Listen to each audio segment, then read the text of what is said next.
So I'm going to speak on something that I've been noticing lately. Something that has been happening quite frequently. A lot of sudden deaths. A lot of sudden deaths among our young and middle-aged persons. Now, that is something that has been happening for forever. We all know that we're going to die someday. But what has struck me is to see how so many young persons are dying suddenly.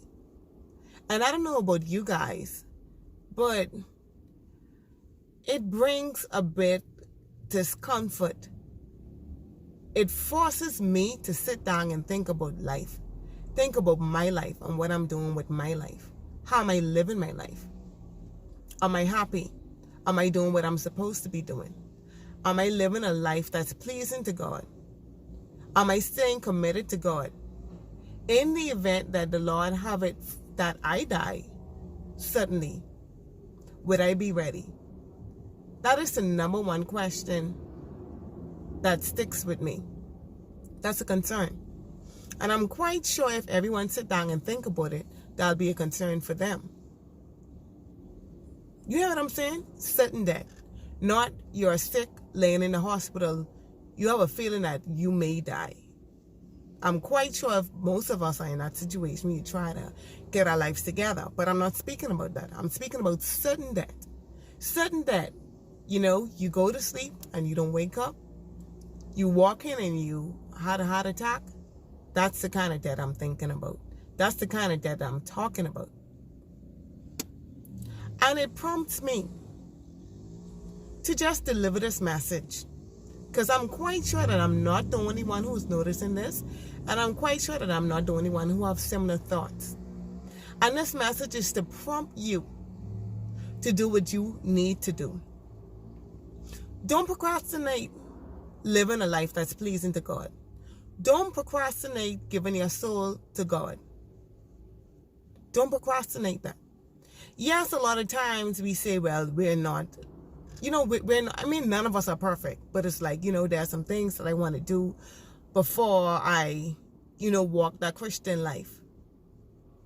But the thing is, if you wait on completing certain things that you want to sort out before you say, well, hey, Lord, I'm a sinner and I ask for you to forgive me and I want to live that right life. If you wait for that, that time may never come.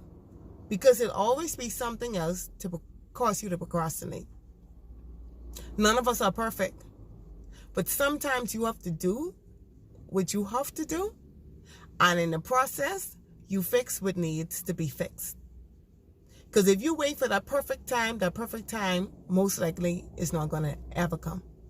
For persons who are, quote unquote, Christians, for persons who have given their life to Christ, they sin. We all sin. But the point is, we have to recognize when we fall short and we have to try to fix it. However we try to fix that, we have to fix it. But don't let the fact that your current state isn't where it should be to hold you back from giving your life to God. Because you do not want to be caught up in that number of sudden deaths. And you're not right. To spend your life, to spend eternity, not your life, to spend it in your eternity in hell, that's really a scary thing, So first of all, making sure that our souls are together is the main thing. And then, the life that we are living. Are we living a life that we're happy about?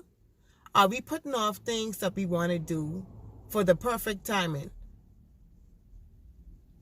Is that you?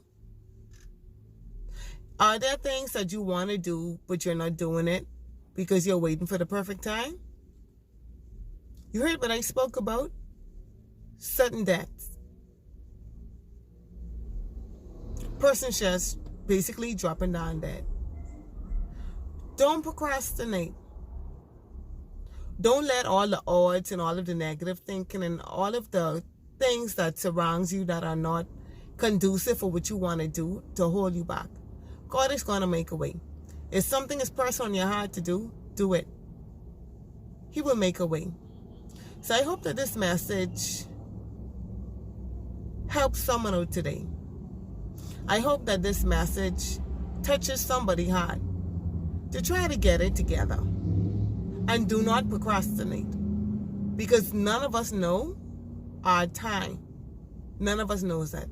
None of us knows the second, the minute, the day when the Lord is going to say, this is it. All right?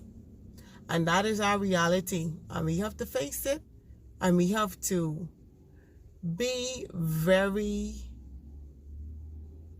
conscious of the way that we are living life.